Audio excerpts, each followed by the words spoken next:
everyone, I'm Agustina Dewi Rantileo Age. She is Maria Martina Mitan. Hi. She is Rosmindariti. Hi. And he is Crisantus Evaristus Eka. Hi! We are the student of English Study Program at Nusanipa University, and now we're going to visit Rumah Adat Franseda. Check it out!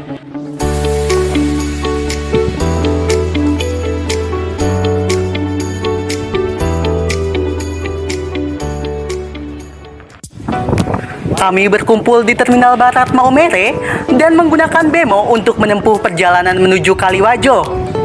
Ini adalah proses perjalanan kami menuju Rumah Adat Franseda yang terletak di Kabupaten Sika, Provinsi Nusa Tenggara Timur. Setelah itu, kami melanjutkan perjalanan menuju Desa Mastebewa menggunakan motor untuk beristirahat di rumah salah satu rekan kami.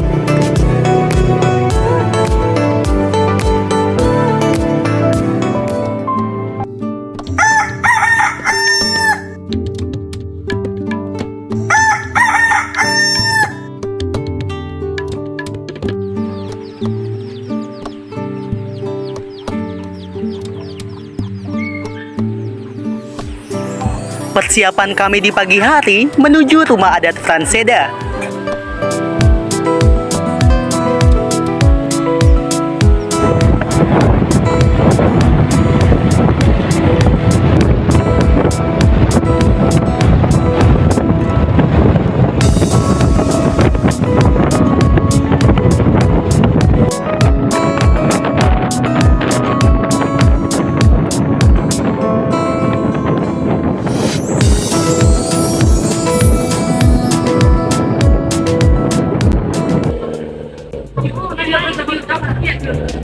Salah satu daya tarik yang dimiliki oleh Kabupaten Sika selain keindahan alamnya adalah rumah adat tradisional. Salah satunya adalah Rumah Adat Franseda yang terletak di Kecamatan Mego, Kabupaten Sika, Provinsi Nusa Tenggara Timur. Rumah adat ini dibangun untuk menghormati Bapak Franseda. Beliau merupakan salah satu pahlawan yang berasal dari Kabupaten Sika. Beliau pernah menduduki jabatan sebagai Menteri Keuangan Indonesia pada tahun 1966 sampai 1968 dan sebagai Menteri Perhubungan dari tahun 1968 sampai 1973.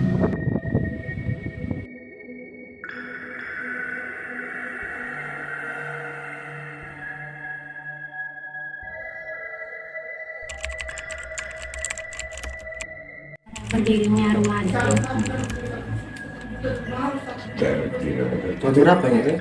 Tahun berapa bang? Sebelum gempa. Rumah adat. Sudah gempa. Sudah gempa. Sudah 92. 93 awal. 93 awal.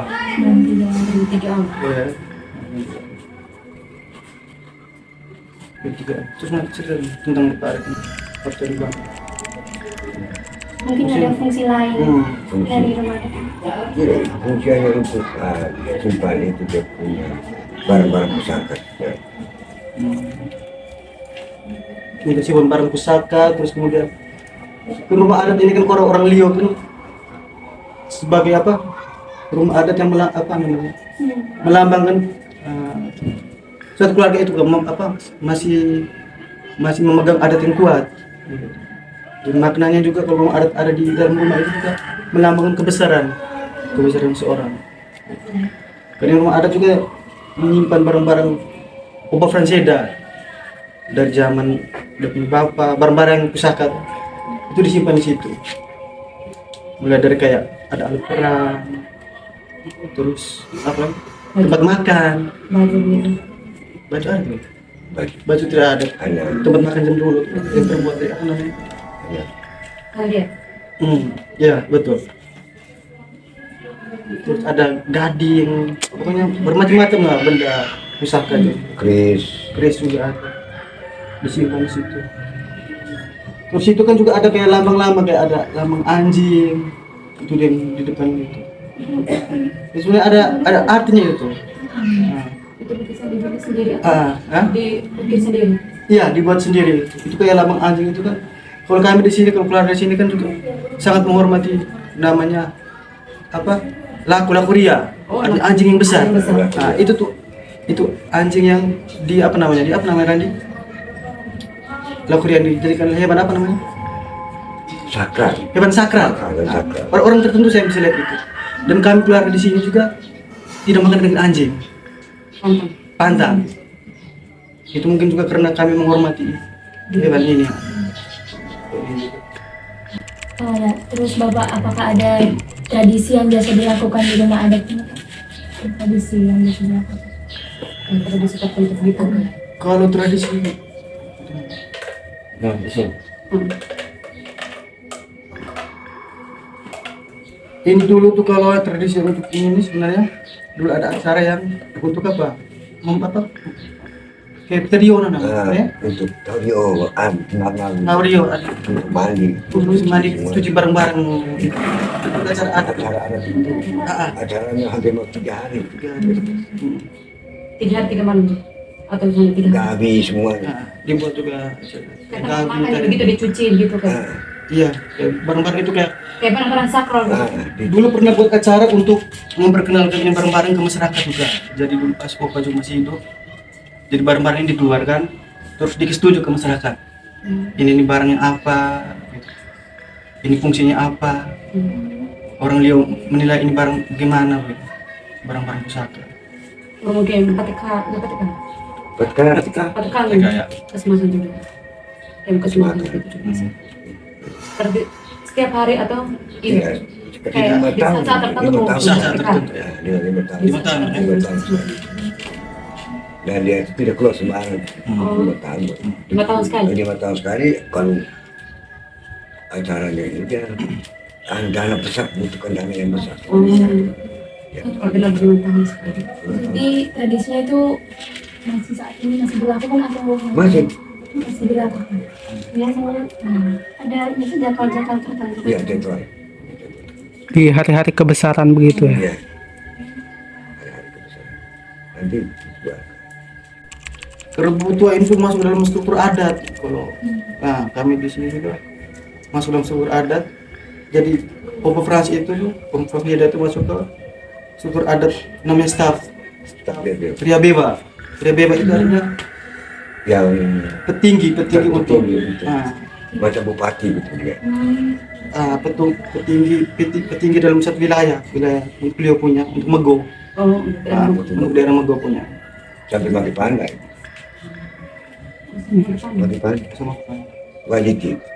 oh bagus, staffnya. Hah? Staffnya siap-siap mungkin. Stafnya Pria Beba. Ria Dewa, Kororia, Korea itu jenderal perang. jadi lupakan. Penerangan. Itu apa bagian apa ini kan? Gudang. Ada penasihat jiwa. Ada 5 orang. lewat di depan. Nah, wilayah sampai ke depan.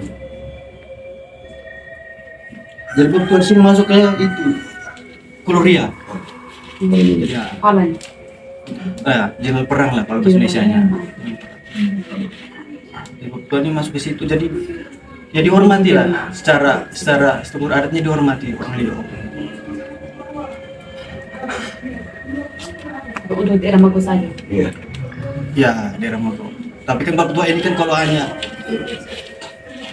omong tentang staf Korea kan hanya dihormati di Mego. Tapi kan Bapak Tua ini kan juga menteri juga punya jabatan lain toh. Begitu. Iya. Kira-kira di sini ada kayak hal mistis gitu. Mistis. Apa nih mistis? Langsung kalau kita baru nah. Mungkin Mega atau Apa ya mistis? oh so kami kan main baru so kami pernah masuk ini atau otomatis kan kita so Ya. kami juga tahu terus tahu biar kami Ya. masuk air dipanggil Era ini hal mistis. Kalau hal mistis di sini tidak ada ya, kalau kami di sini palingan lebih ke pantangan-pantangan yang ada saja. Pantangannya itu seperti apa kira-kira? Kalau pantangannya itu kan kayak ketika masuk ke tempat-tempat kayak ke rumah begini kan paling pertama itu yang kita perlu minta izin. Itu yang paling utama, jangan terus jangan berbuat sembarangan toh. Karena memang kadang-kadang tuh percaya tidak percaya ada hal yang langsung mengikuti kita. Nah, biasanya ada hal yang langsung mengikuti kita, entah kita ketemu apa dalam situ, tiba-tiba kita pegang ini, tiba-tiba berubah jadi apa, kita pegang ini berubah jadi apa. Kita keluar dari sini, kadang kita tidak bisa ketemukan jalan keluar. Di depan kita jalan keluar tuh, kita hanya berputar-putar saja. Rumah adat itu didukung dari semua orang atau hanya keluarga tertentu atau dari keluarga sendiri atau orang lain juga bisa masuk ke sini untuk melihat. Kalau rumah adat yang masuknya itu tuh palingan laki-laki, garis keturunan laki-laki, garis langsungnya laki-laki. Nah, itu juga biasanya anak pertama, yang lain juga agak susah. Nah, biasanya garis keturunan laki-laki saja. Tapi kalau itu masuk ke dalam itu tidak boleh. Tapi kalau yang di sini yang bisa foto-foto itu bisa. Tapi kalau masuk ke dalam itu tidak bisa. Itu anak laki-laki itu. Apa masyarakat Lekepake masih melestarikan? Kalau masyarakat tidak, ini kami di keluarga sendiri. Ada keluarga sini. masih melestarikan. Kalau untuk rumah adat ini, kan kami kan ada 2 rumah adat tuh. Rumah adat yang punyanya punya umum punya yang di asli nih. Oh, yang di asli. Yang di asli. Kalau untuk rumah adat ini, karena kalau yang di sini kan memang dikhususkan untuk keluarga. Nah, dikhususkan untuk keluarga. Kalau yang untuk secara umum, secara adatnya itu kan di atas, itu memang semuanya dilibatkan. Nah, semuanya dilibatkan, ada jadwal kerjanya. Iya. Oh, ada jadwal untuk kerja? Ada. Kan sekarang kan sementara proses pembangunan, kalau ada lihat ada yang di Tugus itu. Iya. Nah, itu dalam ada proses sekarang dalam proses pembangunan memang ada jadwal kerjanya kita. Kepala keluarga ini hari apa.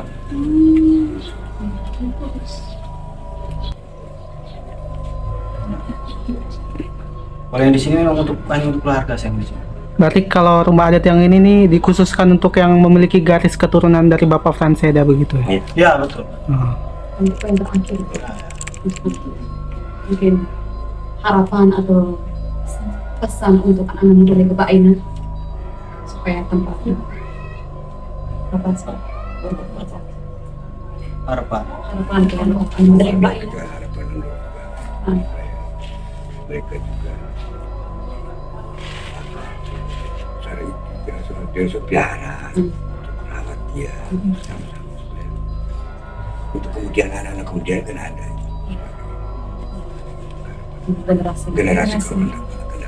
Kalau harapan utama dari orang tua yang biasanya, karena kebetulan akhir-akhir ini kan sering aktif tuh dengan kepemudaan di sini, anak-anak muda di sini. Memang harapan paling besar paling pertama itu tuh jangan pernah melupakan sejarah tuh, jas merah itu. Yang dimulai dari silsilah keturunan seperti apa. Nah, dari keturunan seperti apa, tempat-tempat mana saja yang perlu dihormati dan tidaknya. Karena kan ya lebih banyak anak-anak sekarang kan acuh. Nah, masuk ke salah satu tempat terus tidak peduli lagi apapun yang ada dalam situ toh. Jadi memang harapan yang terbesarnya itu teman-teman kaum muda ini nih, kita tahu dulu apa fungsi dan fungsi dari bangunan-bangunan, dari apapun yang dihormati di sini. Terus dengan ada tempat-tempat seperti ini nih, diharapkan anak muda untuk duduk kumpul bersama, tidak hanya untuk hura-hura mabuk-mabukan, tapi ada satu hal yang bisa dikerjakan bersama toh. Jadi contoh seperti pembangunan rumah adat di atas, lagi berlangsung ini, dari anak-anak muda nih apa kontribusi utamanya. Nah, ya yang paling anak-anak bisa kan tenaganya, tapi kan ya yang ada sekarang anak-anak banyak acuh. Iya, yang lebih banyak turun terjun langsung kan orang tuanya saja. Jadi perlu dihidupkan lagi kan kebiasaan-kebiasaan gotong royongnya itu toh. Memang ada tapi jarang sekali. Nah, palingan di event-event tertentu. Kalau pesta ya pasti itu anak-anak tuh ramai. Tapi kalau hal-hal tertentu kan anak-anak sepi. Kayak contoh lagi ada pertemuan, kita kumpul begini. Biasanya kan kita anak-anak ya kita datang dan dengar. Nah itu saja susah. Panggil teman-teman untuk datang duduk dengar tuh susah sekali.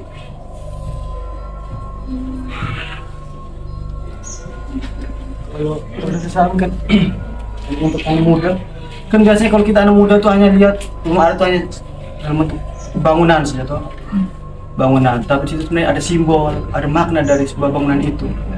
Jadi kan kalau bangunan kayak rumah adat ini nih, di situ ada isinya juga, kayak ada upacara-upacara adat, yang ada di situ. Terus tempat berkumpulnya masyarakat juga, terus tempat seremoni untuk buat acara tertentu yang dirasa penting untuk dibuat itu.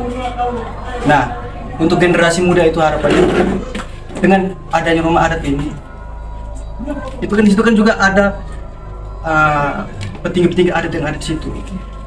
Jadi masyarakat ini juga, teman-teman kaum muda ini juga perlu belajar